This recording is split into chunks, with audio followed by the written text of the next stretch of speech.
But I think you're going to see this all come to head here in Iowa. And then Thursday, of course, it's going to be a big deal. And the DeSantis team would say, we just had polling come out that shows we closed the gap by 9 points since we announced in Iowa. Still, Trump's hugely ahead, but they say they're closing the gap. That's their argument. Hugely.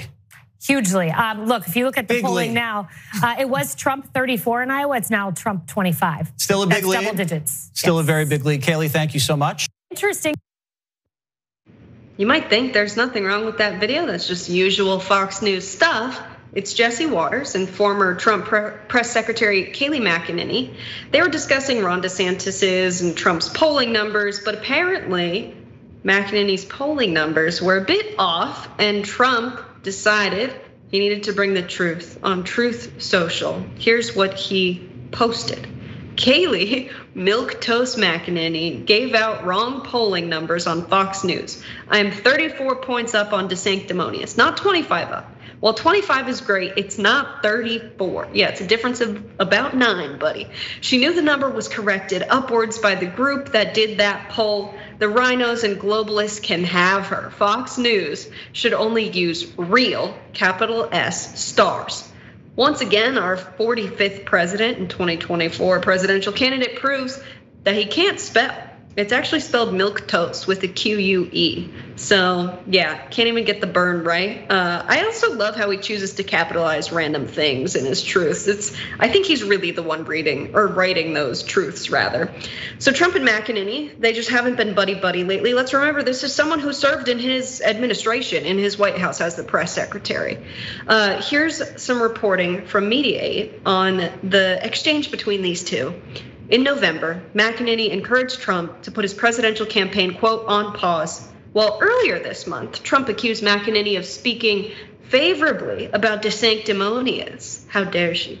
According to reports, McEnany tried to, quote, actively avoid Trump during his 2020 election defeat because he wanted her to talk about Dominion. Trump has lashed out at many of his former staffers in the aftermath of his 2020 defeat to President Joe Biden, and recently attacked his former chief of staff, Mick Mulvaney, calling him, quote, a born loser, and, quote, perhaps the dumbest person. All right, so since Tucker has left Fox News, Trump seemingly hates most of the hosts on the network, including his former press secretary, especially when they talk about polling. Trump posted this on Truth Social as well, May 22nd. Laura Ingraham on Fox News just did a hit piece on me. There go her ratings, showing some polls which indicate Ron DeSanctimonious may do better against Biden than I would, when actually polls show that I do much better against Biden than, quote, Rob. The poll you're looking at now, which has me doing far better than Crooked Joe, was just put out by Fox, I'm sure unhappily. I'm also leading DeSanctis by over 40 points in primary voting. Watch Greg Kelly on Newsmax at 10 p.m. Of course, he has to correct it with the disclaimer about what they're reporting on other networks without ever linking to the polls he's referencing. So a couple of hours after he posted, McEnany welcomed Roy and Representative Byron Donalds, who's a Republican out of Florida, to the Ingraham angle to discuss the debt ceiling deal struck by President Joe Biden and Speaker of the House Kevin McCarthy. Both Roy and Donalds oppose this legislation, which they say doesn't do enough to rein in spending. So that's a terrible reason to oppose the legislation. But sadly for McEnany, the milquetoast thing is going to stick with her for a bit. Let's watch. What is the realistic alternative to this? Because I understand we wouldn't formally default. We can pay the interest on our debt, but our debt could be downgraded and that could be catastrophic. So what is the realistic alternative to this deal?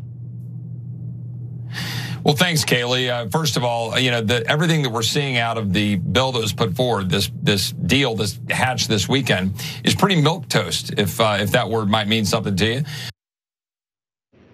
Yikes. So a lot of conservatives have been coming to the defense of McEnany and have bashed Trump for his comments toward her. Brian Kilmeade said this on his program. He flies off the handle. For example, attacking Kayleigh McEnany is insane. She's one of the best press secretaries ever. Dana Perino, as Ari Fleischer are watching too. Just saying, she was fantastic. But she's an analyst now. She doesn't work for any campaign. Folks also took to Twitter to come to her defense. We had Brit Hume tweet, "Imagine being so immature as to attack your former press secretary, who is nothing if not loyal, for allegedly misquoting a poll number." Then Chad Prather, "This is pathetic. I don't care who you are. This is unacceptable and unhinged. Kayleigh McEnany took bullets for this man. We have a guy in the White House destroying the country and you go after her? It's becoming an absolute joke."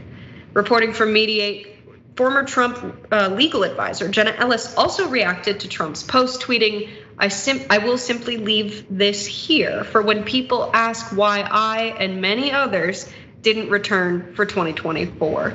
So I don't know if this is a crisis. I think everybody expected Trump to completely pick new folks because he put everybody in a really bad situation when he said either you say the election was rigged or I disown you as someone in my political cahoots with me. Jordan, what do you make of all of this?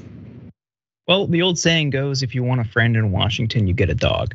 And you're seeing that here. Like all the rats have jumped ship because, like you say, he put these people in an impossible situation. It would jeopardize their further career prospects, and he's not going to be paying them the rest of their lives. They need something. They need some landing pad, and attaching themselves to him in January 6th and the conspiracies around the election wouldn't help them.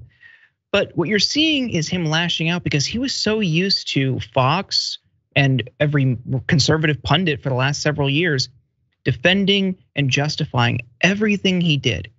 No matter how asinine, they would run to his defense and justify it, no matter how ludicrous.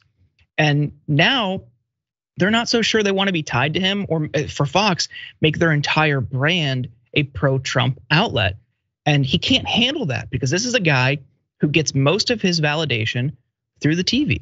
And he loves watching his programs and he loves tweeting about his programs. I'm sorry, posting truths, if that's what it's called, which is a really ridiculous name for a post. But he can't handle that people who he once saw as sycophants aren't as supportive as they were. And it's really funny to watch him melt down over innocent mistakes.